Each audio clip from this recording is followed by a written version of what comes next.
प्यारे विद्यार्थियों YouTube channel learners बहुत ही तुहाडा स्वागत है। चलते हैं गणित की दुनिया दे विच। अज असीं करांगे 10+2 का जो चैप्टर कर रहे सी कंटिन्यूटी एंड डिफरेंशिएबिलिटी। उस विच बहुत ही महत्वपूर्ण टॉपिक है रोल्स थ्योरम। रोल थ्योरम और लैग्रांज थ्योरम जो घटाए गए सिलेबस अनुसार बहुत ही जरूरी टॉपिक ने, उस बारे असीं गल करनी है। जिन्होंने हाले तक ये चैनल सबसक्राइब नहीं किया वो चैनल सबसक्राइब कर लो तां जो तुहानूं हर वीडियो मिलती रहे। चलते हैं अज के लैक्चर वाल।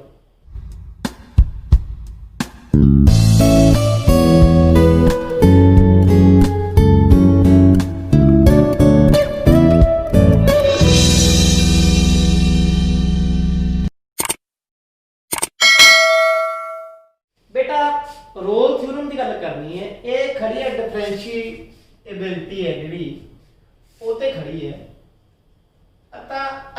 डिफरेंशिएबल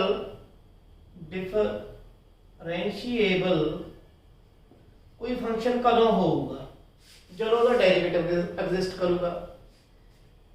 जे तुसी नहीं पढ़िया तो समझ लो, जे तुसी पढ़िया तो दोबारा देख लो कि डिफरेंशिएबल फंक्शन कदों होगा। दो तरीके का डेरिवेटिव होंगे। कोई फंक्शन है उसका डेरिवेटिव एट पॉइंट सी एक लैफ्ट डेरिवेटिव हो एक राइट डेरिवेटिव हो। जो ये दोनों डेरिवेटिव इक्वल होंगे तो वह फंक्शन की होगा ड्राइवेबल होगा। लैफ्ट डेरिवेटिव की निकलता है कोई स्मॉल इंक्रीमेंट एच है तो एच की लिमिट 0 को अप्रोच कर जे F C minus H minus का F C upon minus H ये तो लैफ्ट डेरिवेटिव है। सी के लैफ्ट नेबरहुड के डेरिवेटिव ते राइट डेरिवेटिव की है F C plus H. C थोड़ा एच जोड़ता एच सी घटाता अपॉन एच। ये जे दोनों इक्वल आ गए तो कहांगे डेरिवेटिव एग्जिस्ट करूगा। तो डेरिवेटिव लगभग सेम राइट डेरिवेटिव वर्गा होंदा है। जे लैफ्ट नेबरहुड ते राइट नेबरहुड का कोई चक्कर नहीं है, सारे किते इक्को जे अपना डिफाइन है जिहड़ा अपना फंक्शन है। तो सीधा डेरिवेटिव आप किवें कटांगे limit h approaches to 0 limit h approaches to 0 fc plus h minus fc upon h। ये गल दिमाग च बिठा लो। ते इस डिफरेंशिएबिलिटी ते ही खड़ी है रोल्स थ्योरम। पहला रोल्स थ्योरम को आप स्टेटमेंट समझते हैं जी। स्टेटमेंट की कहती है ये प्रूफ वाल नहीं जाना, आप स्टेटमेंट ही समझनी है। If a function fx if a function fx is पहली गल तीन शर्तां ने इहदे विच कोई फंक्शन fx है। पहली गल continues in the closed interval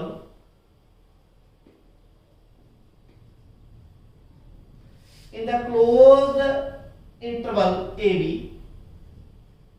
closed interval समझते हो? ਇਹਦਾ मतलब की है दैट इज x है ਉਹਦੀ वैल्यू a ਤੋਂ ਵੱਡੀ है या बराबर है b ਤੋਂ छोटी है या बराबर है। इस इंटरवल ਦੇ ਵਿੱਚ कंटिन्यूस ਹੋਵੇ। कंटिन्यूटी ਤੁਸੀਂ ਪਹਿਲਾਂ ਪੜ੍ਹੀ ਹੈ कि कंटिन्यूटी ਕਿਵੇਂ ਹੁੰਦੀ ਹੈ। ਦੂਜੀ ਗੱਲ ਡਰਾਈਵੇਬਲ ਹੋਵੇ in the open interval A B. Open interval क्या हो जाता है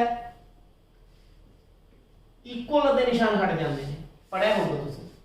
ते तीजी शर्त एफ ए ते एफ बी की होवे इक्वल होवे। जिहड़े इंटरवल दा अपना इधर एक्सट्रीम पॉइंट्स ने उन्हां दोनों पॉइंट्स ते जिहड़ी फंक्शन की वैल्यू इक्वल होवे then there exist at least घट्टो घट 1 पॉइंट सी। देखो घट्टो घट 1 पॉइंट सी एग्जिस्ट करूं, एक तो वध एग्जिस्ट कर सकते हैं belongs to interval A B.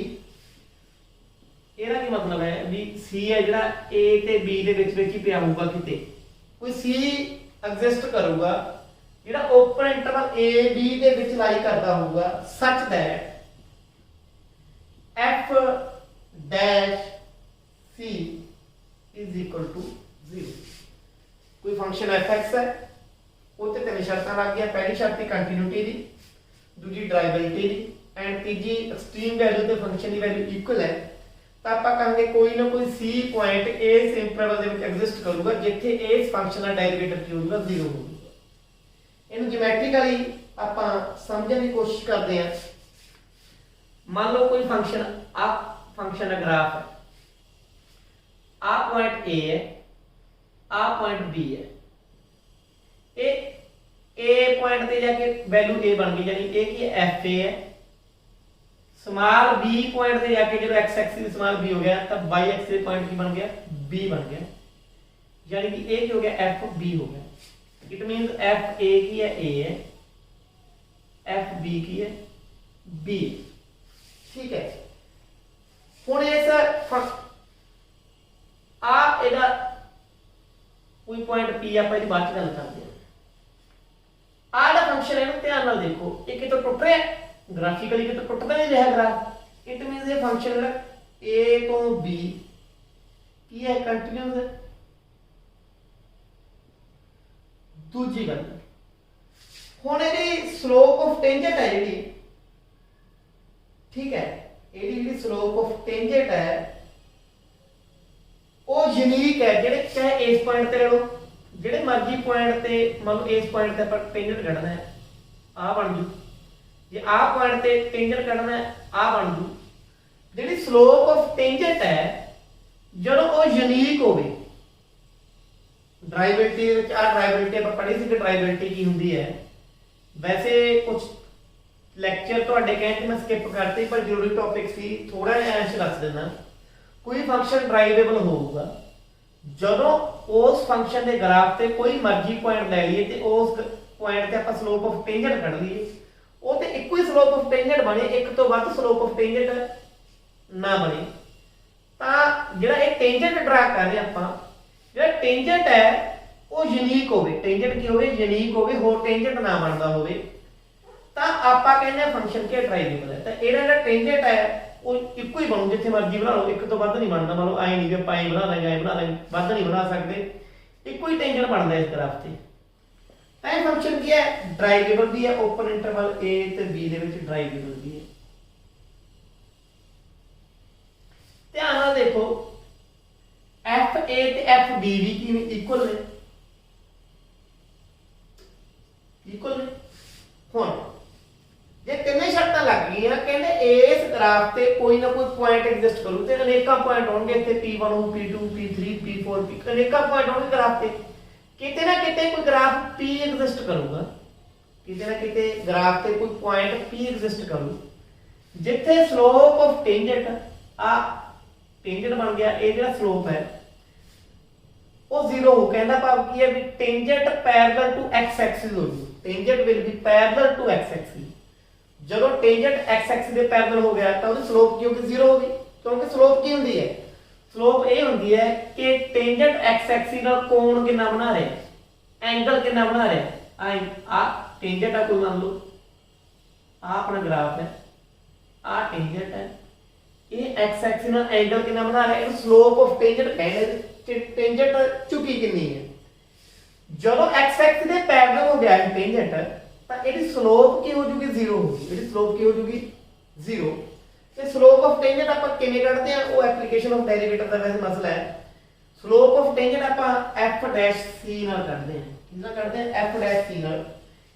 It means f dash c ਕਹ ਲਓ ਜਾਂ f ਡੈਸ਼ p ਕਹ ਲਓ, ਕੋਈ ਪੁਆਇੰਟ ਹੈ, ਇਸ ਪੁਆਇੰਟ ਤੇ ਜਾ ਕੇ ਇਹਦਾ ਡੈਰੀਵੇਟਿਵ ਕੀ ਹੋ ਜਾਊਗਾ 0 ਹੋਊ।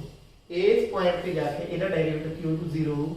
ਇਹਦਾ ਮਤਲਬ ਕੀ ਹੈ ਕਿ ਕੋਈ ਪੁਆਇੰਟ p ਹੈ ਜਿਹੜਾ a ਤੋਂ b ਦੇ ਵਿੱਚ ਪਿਆ ਹੈ, ਜਿੱਥੇ ਜਾ ਕੇ ਇਸ ਕੰਟੀਨਿਊਸ ਡਰਾਈਵੇਬਲ ਫੰਕਸ਼ਨ ਜਿੱਥੇ ਆ ਦੋਨੇ ਵੈਲਿਊ ਇਕੁਅਲ ਨੇ, ਉਹਦੇ ਡੈਰੀਵੇਟਿਵ ਦੀ ਵੈਲਿਊ ਕੀ ਹੋ ਜਾਂਦੀ ਹੈ 0 ਹੋ ਜਾਂਦੀ ਹੈ। ਇਹ ਰੋਲ ਥਿਊਰਮ ਦੀ ਸਟੇਟਮੈਂਟ। ਇਹਨੂੰ ਕੁਐਸਚਨ ਦੇ ਵਿੱਚ ਕਿਵੇਂ ਵਰਤਣਾ ਆਪਾਂ, ਸਵਾਲਾਂ ਦੇ ਵਿੱਚ ਕਿਵੇਂ ਵਰਤਣਾ ਆਪਾਂ ਹੁਣ ਇਹ ਦੇਖਦੇ ਹਾਂ। ਤਾਂ ਫਿਰ ਦੁਬਾਰਾ ਇੱਕ ਵਾਰੀ ਫੇਰ ਮੈਂ ਤਿੰਨ ਸ਼ਰਤਾਂ ਸੀ, ਕੰਟੀਨਿਊਟੀ, ਕਲੋਜ਼ਡ ਇੰਟਰਵਲ ਦੇ ਵਿੱਚ ਡਰਾਈਵਿਬਿਲਿਟੀ ਓਪਨ ਇੰਟਰਵਲ ਦੇ ਵਿੱਚ ਦੋਨੇ ਵੈਲਿਊਜ਼ ਇਕੁਅਲ ਕੋਈ c ਐਗਜ਼ਿਸਟ ਕਰੂ a ਤੋਂ b ਦੇ ਵਿੱਚ such that f dash c is equal to 0। ਇਹ ਤਾਂ ਥਿਓਰੈਟਿਕਲੀ ਹੈ। ਜੇ ਆਪਾਂ ਜਿਓਮੈਟ੍ਰਿਕਲੀ ਦੇਖੀਏ ਕੋਈ ਗ੍ਰਾਫ ਹੈ ਕਿਸੇ ਫੰਕਸ਼ਨ ਦਾ ਦੇਖ ਕੇ ਪਤਾ ਲੱਗ ਰਿਹਾ ਕੰਟੀਨਿਊਸ ਹੈ, ਇਹਦਾ ਟੈਂਜੈਂਟ ਯੂਨੀਕ ਹੈ ਤਾਂ ਡਰਾਈਵੇਬਲ ਹੈ। ਇਹਦੇ ਕਿਸੇ ਪੁਆਇੰਟ P ਤੇ ਜਾ ਕੇ ਜਿਹੜਾ ਟੈਂਜੈਂਟ ਹੈ ਉਹ x ਐਕਸਿਸ ਦੇ ਪੈਰਲਲ ਹੋ ਜਾਂਦਾ, ਦੈਟ ਮੀਨਸ ਇੱਥੇ ਜਾ ਕੇ ਇਹਦਾ ਡੈਰੀਵੇਟਿਵ ਕੀ ਬਣ ਜਾਂਦਾ 0 ਬਣ ਜਾਂਦਾ। ਤਾਂ ਇਹ ਜਿਹੜਾ ਪੁਆਇੰਟ ਹੈ ਉਹ a ਤੋਂ b ਦੇ ਵਿੱਚ ਜਾਊਗਾ ਜਿੱਥੇ ਜਾ ਕੇ ਇਹਦਾ ਡੈਰੀਵੇਟਿਵ ਵੀ ਹੋ ਜਾਂਦਾ 0 ਹੋ ਜਾਂਦਾ, ਯਾਨੀ ਕਿ ਸਲੋਪ ਆਫ ਟੈਂਜੈਂਟ ਕੀ ਹੋ ਜਾਂਦੀ ਹੈ 0 ਹੋ ਜਾਂਦੀ ਹੈ। ਇਹ ਰੋਲਸ ਥਿਊਰਮ ਦੀਆਂ ਸ਼ਰਤਾਂ ਨੇ ਤੇ ਇਹਦੇ ਨਤੀਜੇ। ਇਹਦੇ ਮੁਤਾਬਕ ਅਸੀਂ ਹੁਣ ਦੇਖਾਂਗੇ ਕੁਝ ਐਗਜ਼ਾਮਪਲਸ, ਉਦਾਹਰਨਾਂ। पहली एग्जांपल है find the value of c, find the value of c in the Rolle's theorem for the function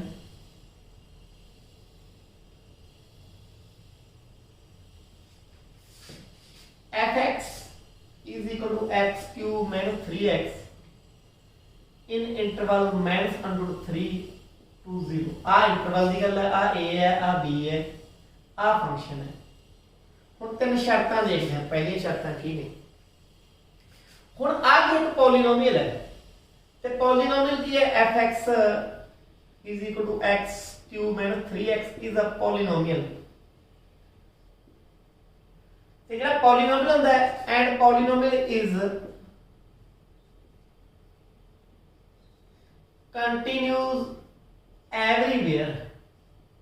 ਜਿਹੜਾ ਪੋਲੀਨੋਮੀਅਲ ਹੈ ਸਾਰੇ ਕਿਤੇ ਕੰਟੀਨਿਊਸ ਹੁੰਦਾ ਹੈ ਤੇ ਜੇ ਸਾਰੇ ਕਿਤੇ ਕੰਟੀਨਿਊਸ ਹੈ ਹੈਂਸ ਕੰਟੀਨਿਊਸ ਇਨ ਇੰਟਰਵਲ। ਇਸ ਇੰਟਰਵਲ ਦੇ ਵਿੱਚ ਵੀ ਕੀ ਹੋਊਗਾ ਕੰਟੀਨਿਊਸ ਹੋਊਗਾ। ਪਹਿਲੀ ਸ਼ਰਤ ਲੱਗ ਗਈ ਕਿ ਕਲੋਜ਼ ਇੰਟਰਵਲ a b ਦੇ ਵਿੱਚ ਇਹ ਕੰਟੀਨਿਊਸ ਹੋ ਗਿਆ। ਹੁਣ ਇਹਦਾ ਡੈਰੀਵੇਟਿਵ ਕੱਢ ਲਓ। x ਦੀ 3 ਦਾ ਡੈਰੀਵੇਟਿਵ 3x ਦੀ 2 ਘਟਾ 3x ਦਾ ਡੈਰੀਵੇਟਿਵ ਘਟਾ 3, ਇਹ ਡੈਰੀਵੇਟਿਵ ਹੋ ਗਿਆ। ਹੁਣ ਇਹਦੇ ਵਿੱਚੋਂ ਕੋਈ ਮਰਜ਼ੀ ਵੈਲਿਊ ਪੁੱਟ ਕਰ ਦਿਓ ਕਿਉਂਕਿ ਡੈਰੀਵੇਟਿਵ ਐਗਜ਼ਿਸਟ ਕਰਦਾ ਮਤਲਬ ਇਹ ਕਿਤੇ ਇਨਫਿਨਿਟੀ ਨਾ ਬਣੇ। ਇਨਫਿਨਿਟੀ ਕਿਤੇ ਤਾਂ ਬਣੂ ਜਿਹਦੇ ਬਟਿਆ 0 ਆ ਜਾਏ ਜਾਂ ਕੋਈ ਹੋਰ ਚੀਜ਼ ਕਰ ਦੋ ਜੇ। ਇੱਕ ਪੋਲੀਨੋਮੀਅਲ ਹੈ ਕਿਤੇ ਵੀ ਇਨਫਿਨਾਈਟ ਨਹੀਂ ਬਣਦਾ ਹੈ। ਜੇ ਇਨਫਿਨਾਈਟ ਨਹੀਂ ਬਣਦਾ ਤਾਂ ਇਟ ਇਜ਼ ਡਰਾਈਵੇਬਲ ਕਿਉਂਕਿ ਡੈਰੀਵੇਟਿਵ ਆਪਾਂ ਕੱਢ ਲਿਆ। ਡਰਾਈਵੇਬਲ इन ओपन इंटरवल, इंटरवल की करना है ओपन है। दूसरी शर्त होगी। तीसरी शर्त F A, F minus under 3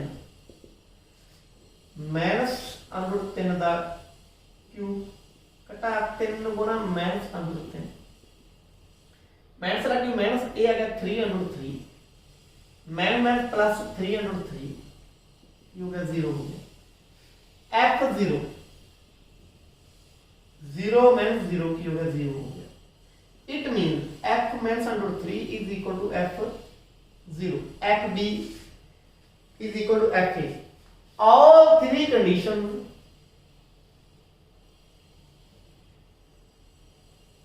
of Rolle's theorem are satisfied।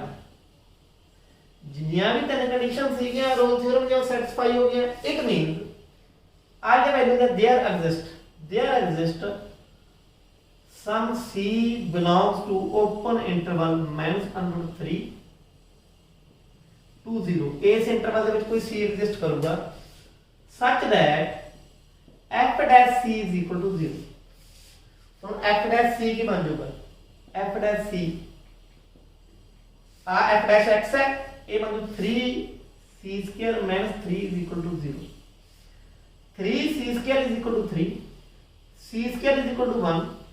It implies that a square is square root of c square plus minus 1 ਆਊਗਾ। ਹੁਣ ਇਸ ਇੰਟਰਵਲ ਦੇ ਵਿੱਚ 1 ਤਾਂ ਲਾਈ ਨਹੀਂ ਕਰਨਾ, 1 ਨਹੀਂ ਅਪਲਾਈ ਕਰਦਾ ਕਿਉਂਕਿ ਆ 0 ਹੈ ਇੱਧਰ ਇੱਧਰ ਹੈ ਸਾਰਾ ਕੁਝ। ਕਿਹੜਾ ਲਾਈ ਕਰੂ -1 -1 belongs to minus under 3 to 0 ਕਿਉਂਕਿ c ਦੇ ਵਿੱਚ ਹੋਣਾ ਚਾਹੀਦਾ। ਤਾਂ c ਦੀ ਵੈਲਿਊ ਕੀ ਆ ਗਈ c ਦੀ ਵੈਲਿਊ ਕੀ ਆ ਗਈ -1 ਆ ਗਈ ਜਿਹੜੇ ਇਸ ਇੰਟਰਵਲ ਦੇ ਵਿੱਚ ਕੀ ਕਰਦੇ ਲਾਈ ਕਰਦੀ ਹੈ। ਸੋ ਇਹ ਸੀ c ਦੀ ਵੈਲਿਊ ਕੱਢਣੀ ਰੋਲਸ ਥਿਊਰਮ ਅਕੋਰਡਿੰਗ। ਆਪਾਂ ਹੁਣ ਦੇਖਦੇ ਹਾਂ example number 2।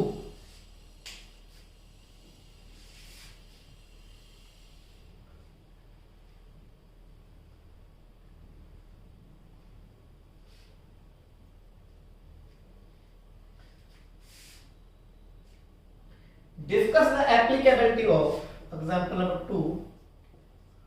Discuss the applicability of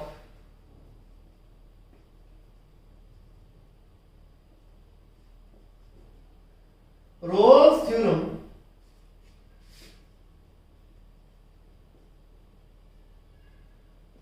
for the function fx which is equal to x minus 1 raised to power 2 by 5 in the interval 0 to 3। ਆ ਜਿਹੜਾ ਫੰਕਸ਼ਨ fx ਹੈ ਇਸ interval ਦੇ ਵਿੱਚ ਇਹ ਰੋਲ ਥਿਊਰਮ ਦੀ ਐਪਲੀਕੇਬਿਲਿਟੀ ਦੇਖਣੀ ਹੈ ਆਪਾਂ। ਪਹਿਲੀ ਸ਼ਰਤ ਦੇਖੋ, ਪਹਿਲੀ ਤਾਂ ਬਹੁਤ ਕਲੀਅਰ ਹੈ ਕਿ ਇਹ ਇੱਕ ਪੋਲੀਨੋਮੀਅਲ ਹੈ, एक पॉलिनोमियल है fx is equal to x minus 1 raised to power 2 by 5 is a polynomial। ये polynomial है hence continues in continuity ਦੇ ਕੋਈ ਰੌਲਾ ਹੀ ਨਹੀਂ ਹੈਗਾ। ਹੁਣ ਦੇਖਦੇ ਹਾਂ ਡਰਾਈਵਿਲਿਟੀ ਆਪਾਂ f dash x ਆਪਾਂ ਡਰਾਈਵਿਲਿਟੀ ਦੇਖਦੇ ਹਾਂ 2/5 ਅੱਗੇ ਆ ਜੂ x ਘਟਾ 1 2/5 ਚੋਂ 1 ਘਟਾਵਾਂਗੇ ਜਦੋਂ ਆਪਾਂ 2/5 ਦੇ ਵਿੱਚੋਂ 1 ਘਟਾਵਾਂਗੇ ਕੀ ਆ ਜੂ ਘਟਾ ਦਾ 3/5 ਅੱਗੇ ਡੈਰੀਵੇਟਿਵ ਕਿਹਦਾ ਆ ਜੂ x - 1 ਦਾ। ਹੁਣ x - 1 ਦਾ ਡੈਰੀਵੇਟਿਵ x ਦਾ ਡੈਰੀਵੇਟਿਵ 1 - 0 ਆਹੀ ਆ ਜੂ 1 ਦੇ ਚੋਂ 0 ਘਟਾਵਾਂਗੇ 1 ਰਹਿ ਜੂ, ਗੁਣਾ ਕਰਨ ਨਾਲ ਕੋਈ ਫਰਕ ਨਹੀਂ ਪੈਣਾ, ਤਾਂ ਆਹੀ ਇਹਦਾ ਡੈਰੀਵੇਟਿਵ ਆ। ਇਹਨੂੰ ਆਪਾਂ ਲਿਖ ਕੀ ਸਕਦੇ ਹਾਂ, ਲਿਖ ਸਕਦੇ ਆਪਾਂ 2/5 ਜਿਹੜਾ x ਘਟਾ 1 ਦੀ ਪਾਵਰ ਨੈਗੇਟਿਵ ਹੈ, ਥੱਲੇ ਜਾ ਕੇ ਕੀ ਬਣ ਜੂ पॉजिटिव। ਹੁਣ ਇਹਦਾ ਆ ਹੈ ਇਹ ਐਗਜ਼ਿਸਟ ਨਹੀਂ ਕਰੂਗਾ ਜਦੋਂ x ਦੀ ਵੈਲਿਊ 1 ਹੋਊਗੀ, ਕਿਉਂ ਜੇ x ਦੀ ਵੈਲਿਊ 1 ਹੋਗੀ ਤਾਂ 1 ਚੋਂ 1 ਘਟਾਵਾਂਗੇ 0, ਡਿਨੋਮੀਨੇਟਰ 0 ਹੋ ਗਿਆ ਤਾਂ ਇਨਫਾਈਨਾਈਟ ਹੋ ਜਾਊਗਾ। ਰੈਸ਼ਨਲ ਨੰਬਰ ਚ ਜਦੋਂ ਡਿਨੋਮੀਨੇਟਰ 0 ਹੋ ਜਾਂਦਾ ਇਨਫਾਈਨਾਈਟ ਹੋ ਜਾਂਦਾ ਤਾਂ f dash x does not exist at x is equal to 1। ਜਦੋਂ x ਦੀ ਵੈਲਿਊ 1 ਹੈ ਤਾਂ ਇਹ ਐਗਜ਼ਿਸਟ ਨਹੀਂ ਕਰਦਾ। ਤੇ 1 ਕਿੱਥੇ ਲਾਈ ਕਰਦਾ 1 0 ਤੋਂ 3 ਦੇ ਵਿੱਚ ਹੀ ਪਿਆ ਨਾ, ਕਿਤੇ ਇੱਥੇ ਪਿਆ ਕਿਤੇ 1, ਤਾਂ ਜਿਹੜਾ 1 ਹੈ ਉਹ 0 ਤੋਂ 3 ਦੇ ਵਿੱਚ ਹੈ। ਇਹਦਾ ਮਤਲਬ f dash x ਹੈ ਜਿਹੜਾ ਉਹ ਡਰਾਈਵੇਬਲ ਨਹੀਂ ਹੈਗਾ, is not drivable, is not drivable in open interval 0 to 3। ਇਹ ਦੂਜੀ ਸ਼ਰਤ ਫੇਲ ਹੋ ਗਈ। ਜੇ ਤਿੰਨਾਂ ਚੋਂ ਇੱਕ ਵੀ ਸ਼ਰਤ ਫੇਲ ਹੁੰਦੀ ਹੈ ਤਾਂ so Rolle theorem is not applicable. ਜੇ ਇੱਕ ਵੀ ਸ਼ਰਤ ਫੇਲ ਹੋਗੀ ਤਾਂ ਰੋਲ ਥਿਊਰਮ ਐਪਲੀਕੇਬਲ ਨਹੀਂ ਹੁੰਦੀ। ਇਹ ਸੀ ਐਗਜ਼ਾਮਪਲ ਨੰਬਰ 2। ਹੁਣ ਦੇਖਦੇ ਹਾਂ ਐਗਜ਼ਾਮਪਲ ਨੰਬਰ 3।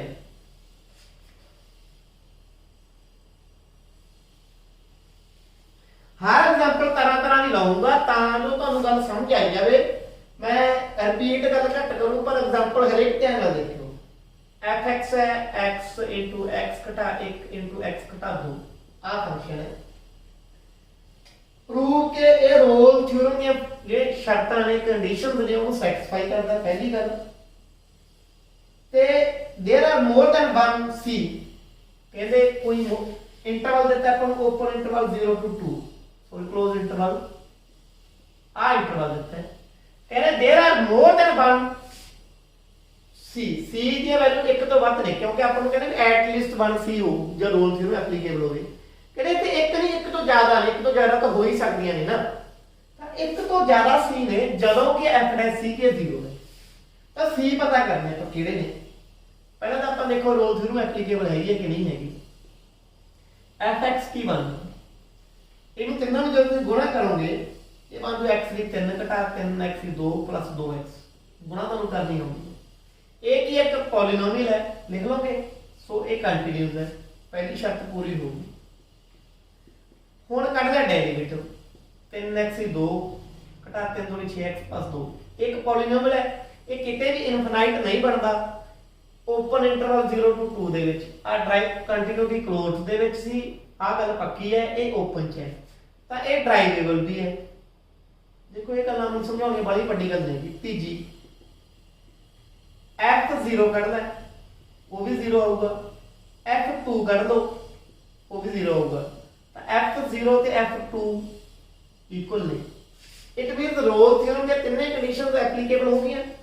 ਤਾਂ hence there exists at least one C in the interval 0 to 2 such that f dash c is equal to 0। ਇਹ ਲਿਖਣਾ ਤੁਹਾਨੂੰ ਆਉਂਦਾ ਹੈ। ਹੁਣ ਆਪਾਂ ਜਿਹੜੀ ਗੱਲ ਕਰਨੀ ਹੈ f dash c ਕੀ ਹੋਊਗਾ? ਇਹ ਹੋਊਗਾ 3c ਸਕੁਅਰ 6c plus 2। ਹੁਣ ਜਦੋਂ ਇਹਨੂੰ ਆਪਾਂ 0 ਦੇ ਉੱਪਰ ਰੱਖਾਂਗੇ ਤਾਂ ਇੱਕ ਕੁਆਡ੍ਰੇਟਿਕ ਇਕੁਏਸ਼ਨ ਹੈ। c ਦੀ ਵੈਲਿਊ ਕਿਵੇਂ ਨਿਕਲਦੀ? ਆਪਾਂ ਮਾਈਨਸ ਦਾ b ਯਾਨੀ ਪਲੱਸ ਦਾ 6 ਹੋ ਗਿਆ b ਸਕੁਅਰ माइनस 4ac, जो 4ac करोगे 24 आ जाऊगा अपॉन 2a 6 प्लस माइनस 36 24 घंटे 12 प्लस 6 a क्या आ जाऊगा 6 प्लस माइनस 2 2 4 3 12 2 अंडर 3 आ गया बटा 6 आ गया। इन्हों जो वंडांगे एक ना 6 नु 6 ना वंडांगे 1 आ गया प्लस माइनस अंडर 3 बटा 3 एक प्लस माइनस अंडर 3 ਨੂੰ 3 ਨਾਲ ਵੰਡਾਂਗੇ 1 ਬਟਾ ਅੰਡਰ 3। ਆਹ ਸੀ ਦੀਆਂ ਦੋ ਵੈਲਿਊਜ਼ ਹੋ ਗਈਆਂ। ਤੁਸੀਂ ਧਿਆਨ ਨਾਲ ਦੇਖੋਗੇ ਇਹ ਦੋਨੇ ਵੈਲਿਊਜ਼ ਆ ਜਿਹੜੀਆਂ 0 ਤੋਂ 2 ਦੇ ਵਿੱਚ ਕੀ ਕਰਦੀਆਂ ਲਾਈ ਕਰਦੀਆਂ ਨੇ। ਇੱਕ ਦੇ ਵਿੱਚ 1 ਬਟਾ ਅੰਡਰ 3 1 ਬਟਾ ਅੰਡਰ 3 ਦੇਖ ਲਓ ਮਾਈਨਰ ਵੈਲਿਊ ਹੋਊਗੀ, ਉਹ ਜੋੜੋਗੇ ਤਾਂ ਵੀ 0 ਤੋਂ 2 ਦੇ ਵਿੱਚ ਆਊਗੀ, ਤੇ ਇੱਕ ਚੋਂ ਥੋੜਾ ਘਟਾ ਦੋਗੇ ਤਾਂ ਵੀ 0 ਦੇ 2 ਦੇ ਵਿਚਕਾਰ ਆਊਗੀ। ਤਾਂ ਇਹੀ ਗੱਲ ਸੀ ਕਿ ਤਿੰਨੇ ਕੰਡੀਸ਼ਨਲ ਰੋਲ ਥਿਓਰਮ ਦੇ ਐਪਲੀਕੇਬਲ ਨੇ ਤੇ ਦੋ ਸੀ ਦੀਆਂ ਵੈਲਿਊ ਹੁੰਦੀਆਂ ਨੇ, ਮੋਰ ਦੈਨ 1 ਹੁੰਦੀਆਂ ਨੇ। सो ये थी अपनी तीजी एग्जांपल नंबर 4 देखते हैं।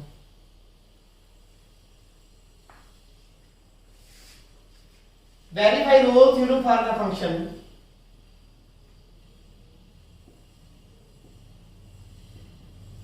इस फंक्शन की रोल थ्योरम वेरीफाई करो। Defined in the interval 0 to π/4 आ इंटरवल है, ठीक है। पहला जेडे cos फंक्शन ते sin फंक्शन ने ना वो एवरीवेयर कंटिन्यूअस ने, चाहे साइन फंक्शन है चाहे कॉस फंक्शन है, वो एवरीवेयर इंटरवल थोड़ा ठीक कर दो π/2 है, वो कंटिन्यूअस एवरीवेयर ने। ता fx की बन गया cos 2x जो गुणा करेंगे अपन π/4 ਨੂੰ गुणा करेंगे ये बन जू π/2, ठीक है। cos माइनस काट दो बाहर π/2 माइनस x आई लिख सकते हैं। cos माइनस थीटा cos थीटा ही होता है, इन्हों आप आई लिख सकते हैं। cos 90 डिग्री माइनस थीटा क्या होता है sin थीटा होता है। तो बेसिकली ये की बन गया sin 2x बन।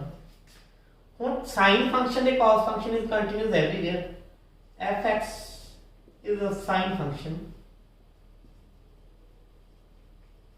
so continuous in the close interval 0 to π/2 सारे कितने कंटीन्यूअस है, इथे भी कंटीन्यूअस होगा, पहली शर्त होगी। हुन ले लो डेरिवेटिव sin 2x का डेरिवेटिव cos 2x 2x का डेरिवेटिव 2, ये बन गया 2 cos 2x। हुन cos किते भी इनफाइनाइट नहीं बनता, देखो tan इनफाइनाइट बनता है, cot इनफाइनाइट बनता है, cosecant भी कितने कितने इनफाइनाइट बनता है, secant भी बनता है। साइन ते cos किते भी इनफाइनाइट नहीं बनते, ता ये की होगा इट इज एवरीवेयर ड्राइवेबल। जे सारे किते ड्राइवेबल होगा ता ओपन इंटरवल 0 तो π/2 दे विच भी ये ड्राइवेबल होगा। जेड़े कि ड्राइवेबल होगा दो शर्तां हो गई। तीसरी शर्त f0 sin 0 0 f π/2 sin 2 into π/2, it means sin pi वो भी जो 0 होता है। it means f0 is equal to f π/2। Rolle theorem के तीनों कंडीशंस सैटिस्फाई हो गई हैं। आप हम कहांगे कि there exist at least one c in the interval open interval 0 to π/2 such that f dash c is equal to 0। c किहदे विच होऊगा ओपन इंटरवल 0 to π/2। वर्डिंग तुसीं आप लिख लो सौखी जी। हुण 2 cos 2x ਨੂੰ ਆਪਾਂ ਲਿਖਤਾ 0 ਤੇ cos 90 ਕਿੱਥੇ ਬਣਦਾ ਦੇਖੋ cos ਪਹਿਲਾਂ cos 2c ਸੌਰੀ x ਨਹੀਂ c cos 2c 0 ਹੋ ਗਿਆ cos 0 ਕਿੱਥੇ ਬਣਦਾ cos 90 ਤੇ ਬਣਦਾ ਤਾਂ 2c ਕਿਹਦੇ ਕੋਲ ਆ ਗਿਆ π/2 ਦੇ ਕੋਲ ਆ ਗਿਆ 2 ਉਧਰ ਜਾ ਕੇ ਬਣਿਆ ਗਿਆ ਕੀ ਹੈਗਾ π/4 ਜਿਹੜਾ π/4 ਹੈ ਉਹ ਬਿਲੋਂਗ ਕਰਦਾ ਹੈ 0 ਤੋਂ π/2 ਦੇ ਵਿੱਚ ਹੀ ਉਹ 45 ਡਿਗਰੀ ਹੈ 0 ਤੋਂ 90 90 ਦੇ ਵਿੱਚ ਹੀ ਉਹ ਤਾਂ c ਕੀ ਆ ਗਿਆ π/4 ਕੀ ਆ ਗਿਆ ਆਨਸਰ एग्जांपल नंबर 5 थोड़ी डिफरेंट एग्जांपल ध्यान नाल देखनी है एग्जांपल नंबर 5 देखो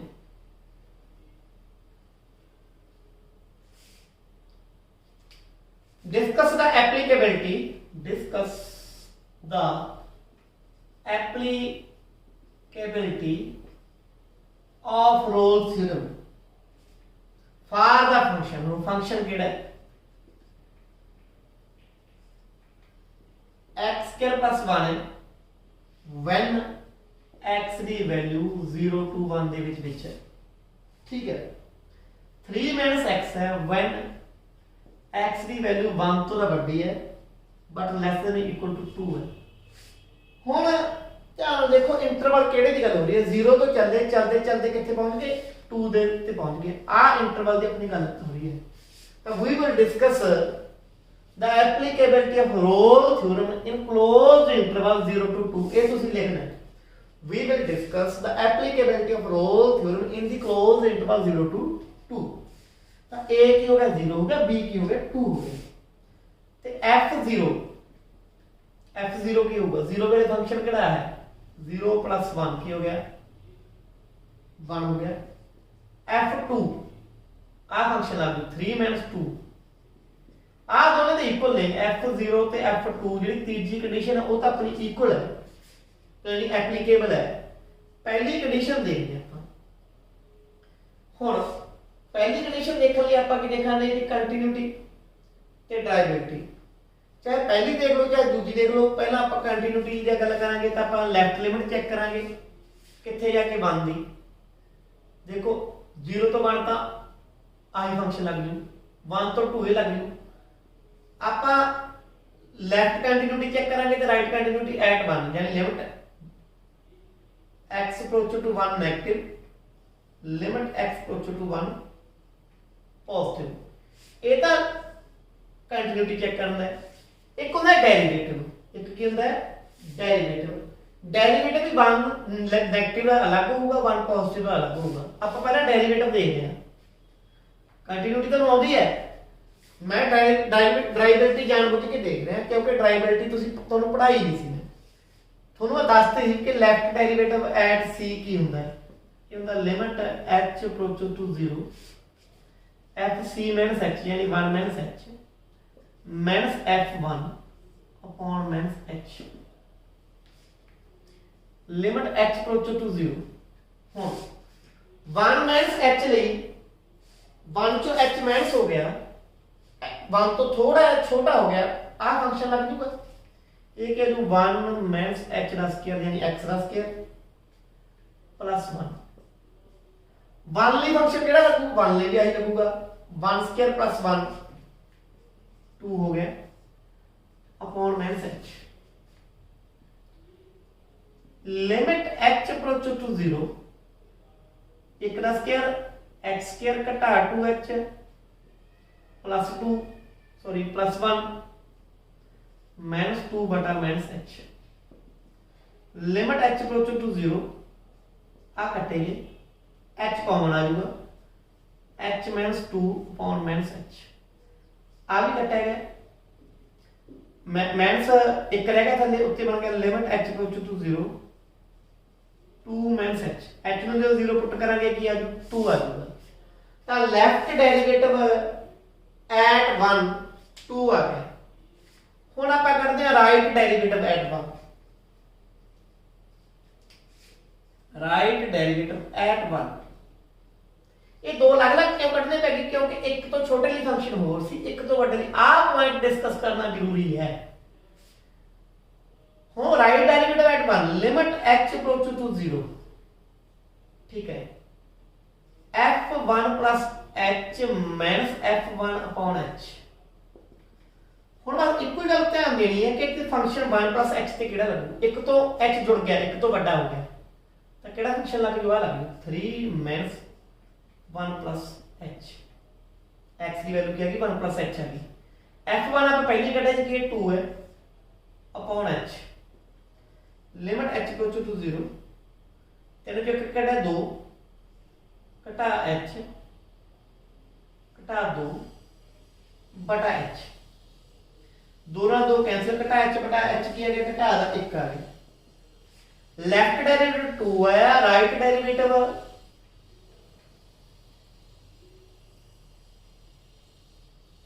-1 आया। दोनों इक्वल नहीं है, जे इक्वल नहीं है तो ये फंक्शन ड्राइवेबल ही नहीं है। जे फंक्शन ड्राइवेबल नहीं है तो आप कहांगे कि ये फंक्शन है जिहड़ा रोल थ्योरम जी सैकंड कंडीशन है उन्होंने सैटिस्फाई नहीं करता। जे सैटिस्फाई नहीं करता तो रोल थ्योरम इत्थे एप्लीकेबल नहीं है। कंटिन्यूटी चेक करके देख लो, हो सकता कंटिन्यूस होवे, हो सकता ना होवे। मैं जानबूझ के ड्राइवेबिलिटी पहले लई है क्योंकि थोड़ी सी जरूरी टॉपिक सी। हुण देखते आपां एग्जांपल नंबर 6, ये उर्दू भी डिफरेंट है। ये तो ज्योमेट्रिकल अपन एक रिप्रेजेंटेशन दसी थी कि रोल थ्योरम ज्योमेट्रिकली समझना है, किवें समझोगे वही चीज ही है। उस स्टेटमेंट ध्यान लेना, at what point, at what point on the curve, at what point on the curve y is equal to cos x minus 1 आया कर रहा है in the interval 0 to 2 pi is the tangent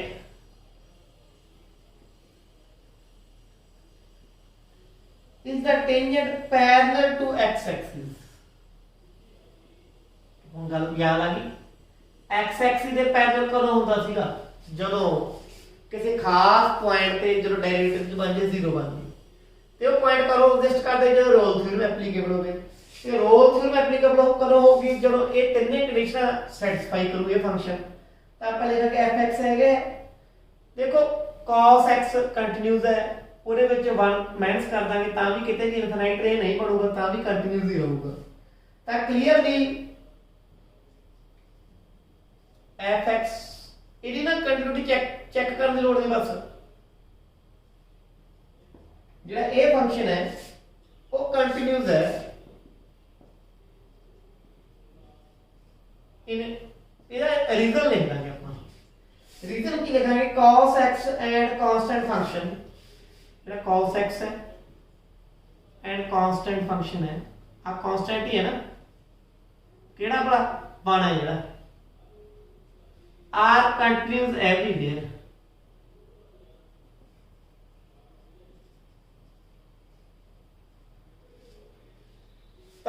cos function भी continuous है, ਉਹਦੇ ਵਿੱਚ ਜਿਹੜਾ ਦੂਜਾ ਫੰਕਸ਼ਨ ਹੈ 1 ਘਟਾਇਆ ਵੀ ਕੰਟੀਨਿਊਸ ਹੈ। ਤਾਂ ਜਦੋਂ ਦੋ ਕੰਟੀਨਿਊਸ ਫੰਕਸ਼ਨ ਨੂੰ ਜੋੜਾਂਗੇ ਜਾਂ ਘਟਾਵਾਂਗੇ ਤਾਂ ਕੰਟੀਨਿਊਸ ਹੀ ਰਹਿੰਦੇ ਨੇ, ਤਾਂ ਇਹ ਤਾਂ ਕੰਟੀਨਿਊਸ ਹੋ ਗਿਆ। ਹੁਣ ਦੇਖੋ ਇਹਦਾ ਡੈਰੀਵੇਟਿਵ cos x ਦਾ ਡੈਰੀਵੇਟਿਵ - sin x, 1 ਦਾ ਡੈਰੀਵੇਟਿਵ 0। ਹੁਣ sin ਕਿਤੇ ਵੀ ਇਨਫਿਨਿਟੀ ਨਹੀਂ ਬਣਦਾ, ਤਾਂ hence it is derivable in the interval 0 to 2 pi। तीसरी शर्त f0 cos 0 - 1, cos 0 होता है 1 - 1 की होगा 0 हो गया।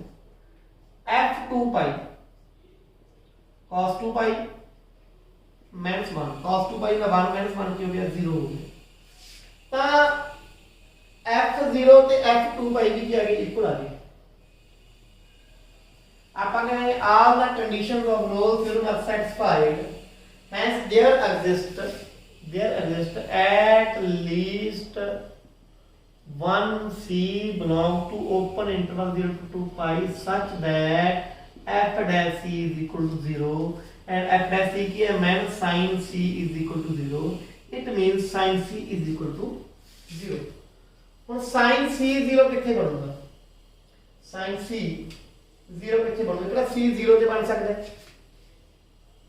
एक c पाई होवे ਉੱਥੇ 0 ਬਣ ਜਾਊਗਾ। ਜਿਹੜਾ 0 ਹੈ ਉਹ ਤਾਂ ਓਪਨ ਇੰਟਰਵਲ 0 to 2 ਪਾਈ ਨੂੰ ਬਿਲੋਂਗ ਨਹੀਂ ਕਰਦਾ, क्यों नहीं बिलोंग करता? मैं ओपन की गल करदा, ओपन दे विच जीरो इंक्लूड नहीं हैगी, बट जिहड़ा पाई है वो बिलोंग करता है open interval 0 to 2 pi. So जो पॉइंट सी है, hence there is required point P pi. जदों अच्छा एक गल होर, अपन पॉइंट जिहड़े हुंदे ना जो टू डायमेंशन फंक्शन की गल करदे आ, एक्स तां अपना पाई आ गया, वाई की होगा? एक्स तां अपना पाई आ गया, cos पाई माइनस 1। cos पाई कितना होता है? cos पाई ना माइनस 1, माइनस 1 की हो गया माइनस 2।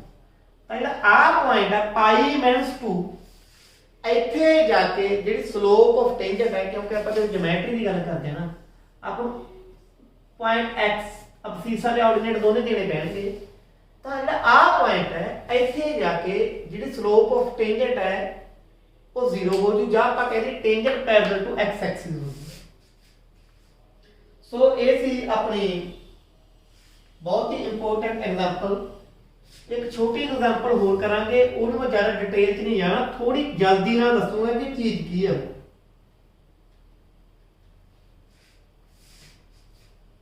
fx ਕੋਈ ਫੰਕਸ਼ਨ ਹੈ, x³ bx² + ax ਤੇ x ਬਿਲੋਂਗ ਕਰਦਾ 1 2 3 ਨੂੰ। ਠੀਕ ਹੈ, ਕਹਿੰਦਾ ਜੇ ਰੋਲ ਥਿਊਰਮ ਹੋਲਡ ਕਰਦੀ ਹੋਵੇ, ਇਹਨੇ ਪਹਿਲਾਂ ਹੀ ਕਹਿੰਦਾ ਰੋਲ ਥਿਊਰਮ ਦਾ ਹੋਲਡ ਕਰਦੀ ਹੈ, ਇਹਨੇ ਕੰਡੀਸ਼ਨਾਂ ਚੈੱਕ ਕਰਨ ਦੀ ਲੋੜ ਨਹੀਂ ਹੈਗੀ ਤੁਹਾਨੂੰ। ਤੇ c ਦੀ ਵੈਲਿਊ ਹੋਵੇ 2 + 1/√3, ਤਾਂ ਕਹਿੰਦਾ a ਤੇ b ਪਤਾ ਕਰੋ। ਜਿਹੜਾ ਆ a ਹੈ, ਆ b ਹੈ, ਇਹ ਪਤਾ ਕਰਨਾ ਹੈ। ਜੇ ਰੋਲ ਥਿਊਰਮ ਐਪਲੀਕੇਬਲ ਹੈ ਤਾਂ ਕੋਈ c ਐਗਜ਼ਿਸਟ ਕਰੂਗਾ ਇਹਦੇ ਵਿੱਚ, ਓਪਨ ਇੰਟਰਵਲ 1 2 3 ਦੇ ਵਿੱਚ, ਤੇ f' ਕੀ ਹੋਊਗਾ? 0 होगा। f डैश x की है, 3x² है, 2bx है प्लस a है। ठीक है, तो f डैश c की होगा 3c² 2bc प्लस a, ये इक्वल टू रख देंगे अपन 0। जो 0 रखांगे तो c दी कटांगे वैल्यू, क्योंकि आ ਇਹਦੇ ਤੇ ਕੁਆਡ੍ਰੈਟਿਕ ਇਕੁਏਸ਼ਨ ਹੈ। माइनस का 2b plus minus 4b² minus, अच्छा जी 4 थी 12a अपॉन 6। इन्हें जब सॉल्व करोगे घटा 2b, ये तो 2 साझा कर दो, 4 साझा कर दो, 4 का स्क्वायर रूट 2, ये आएगा b² 3a बटा 6, 2 कॉमन कट के थले कट दो, minus b plus minus b² minus 3a upon 3। आ वैल्यू बन गई, इन्हों अलग अलग कर दो। c की वैल्यू की बन गई minus b/3 plus minus √b² minus 3a। आ वैल्यू बन गई। हुण जदों आपां इहनूं कंपेयर करांगे किहदे नाल, c दी वैल्यू की है? c दी वैल्यू हैगी अपने कोल 2 + 1/√3। ਜਿਹੜਾ 2 है माइनस b/3 है, वो तो बन गया 2। आ पार्ट तो इहदे नाल कंपेयर हो गया, ਇਹਦੇ ਬਟਾ ਵੀ 3 ਸੀਗਾ, ਤੇ ਜਿਹੜਾ 1/√3 है वो बन गया plus minus b² minus 3a upon 3।